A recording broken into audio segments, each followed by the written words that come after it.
Before we begin, I would like to present you with two scenarios. It's 11 p.m. and you're on your phone, but you're getting ready to sleep. Before you do, you see something on your screen. This video will change your life in 10 minutes. Knowing this is likely impossible, you decide to watch it anyway. After the video is done, you see another video on the same topic. In both videos, going to bed early, waking up and immediately getting out of bed, as well as making your bed, were all highlighted as good habits.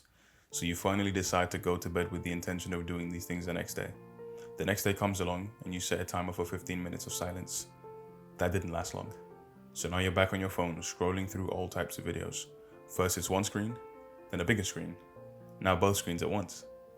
After a while, you feel drained and unproductive. So you sit up with the intention of actually getting stuff done. You lie back down.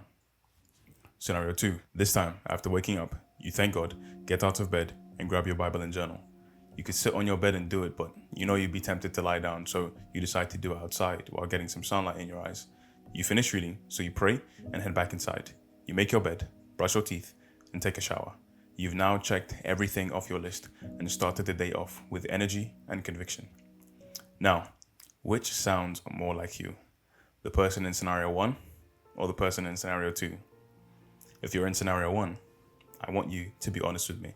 How many videos or pieces of content have you consumed today or even this week about improving something or changing your life or not procrastinating, getting better overall or improving, and you haven't used any of that information or that content to really do anything? Because at some point you have to be sick and tired of it. And if you're sick and tired of it, you have to be sick and tired of being sick and tired. Every day it's video after video, podcast after podcast, book after book, course after course, cohort after cohort. You've consumed enough. You see, I used to believe that we're always one piece of knowledge away from changing our lives, but I want us to rethink that together right now. While learning something can possibly change someone's life, the change actually comes when we apply that piece of knowledge. You see, once I learned how to use weight in a manner that works for me, I have to actually do it. It's not going to magically happen once I learn. Once I learn how to edit videos, I won't just become a successful content creator automatically. I have to put in the work, edit the videos, create the thumbnails, look at the analytics and make changes, the whole 9 yards. Think about this. You already know everything you're bad at, every flaw you have. So what happens when you start learning more about other flaws that you might have? The more you add to that repository, that archive of flaws, or the more knowledge you have of those flaws, even some you didn't even know were flaws, now you're like, oh man, I am so much worse than I thought I was. Because let's say this, right? Let's just say my biceps are currently weak and they're so much smaller than I want them to be. Then boom, I go online and I find that women don't find men who aren't a certain height attractive, right? Now I'm like, I didn't know that. Now, boom, another flaw. Now I'm like, okay, I have 2 flaws to worry about. Everything else is good. Then you go online again and you watch a video about how if you're not making 16 figures by 12 and retiring your parents by 15, you're a waste man. You might as well just get in the bin. And then boom, you got 4 flaws now that you have to worry about. I know those were silly examples, but my point is knowledge on its own does not change lives. Its consistent application does. You see, I've learned something recently. Act on the first before consuming the second. For example, think about the chapters of a math textbook, right? You can't just read 10 chapters and actually hope to understand the material. For true comprehension, you would have to do the practice problems at the end of each chapter. Try to see how each of the concepts apply in different scenarios. Without doing this, you won't be able to understand any of the concepts in the subsequent chapters. And you know what? Since we're talking about math, let me show you something. Let's look at the base formula for change. Please forgive me if this doesn't really make any sense, but bear with me. Okay, so change equals knowledge multiplied by action plus intentionality. In this formula, each variable has its own coefficient, right? And knowledge equals information about the what and the how. Action equals the steps taken to apply that knowledge. And intentionality equals how deliberate you are about the actions you're taking and why you're taking those actions. Now there's variants of this formula. Let's look at 2 of them. The first is constantly increasing knowledge without any action or intentionality. This leads to being stagnant or no change. In this variant, the coefficient of action and intentionality is 0. Therefore, if only knowledge increases, change will still be 0. In this scenario, you are made hyper aware of the gap between you and your ideal self, which then leads to more misery. Imagine knowing exactly what to do and how to achieve the ideal you, but not even trying. Now let's look at the second case. An increase in knowledge coupled with an increase in action, but a decrease in intentionality. This is likely to lead to directionless action because you don't really know why you're doing what you're doing. You're just doing it just because.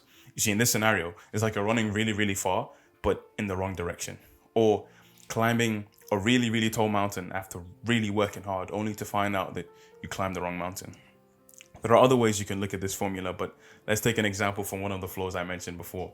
Let's just say I have small biceps, right? And I want to grow them. So I go online and I watch a video called Top 10 Workouts for Bigger Biceps. Okay, so there I have my knowledge, right? Then I actually do these workouts. There's my action.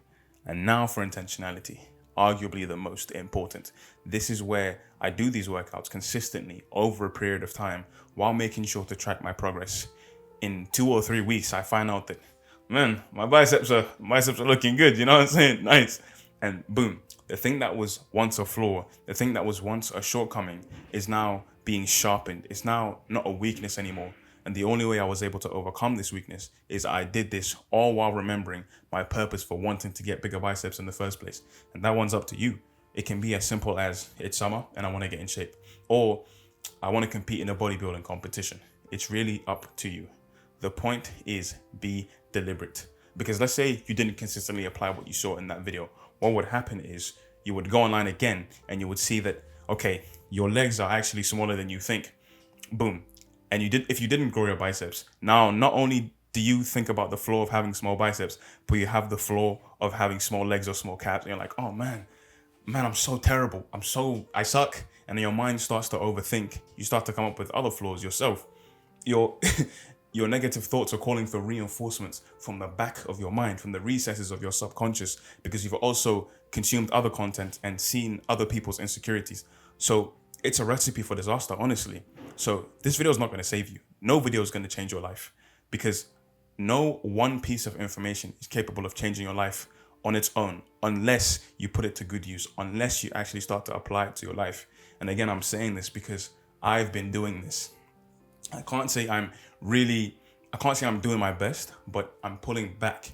I'm pulling back on how much content I'm consuming about self-improvement and changing and getting better. So instead of consuming, I'm going to start creating. I'm going to start creating and applying these things in my own life so that I can come on here and share what I've learned with other people as well. You get what I'm saying? So no video is capable of saving your life. You have to apply the knowledge that you learn from it, bit by bit, one step at a time. Every day is day one, until finally you get to where you want to get to. And I don't know exactly where that is or where you're going, but I want to give you 2 quotes. 1, people generally fall into one of 3 groups: the few who make things happen, the many who watch things happen, and the overwhelming majority who have no notion of what happens. The second quote, Proverbs chapter 28, verse 19. The one who works his land will be satisfied with food, but whoever chases daydreams will have his fill of poverty. So please, don't just watch things happen, make things happen.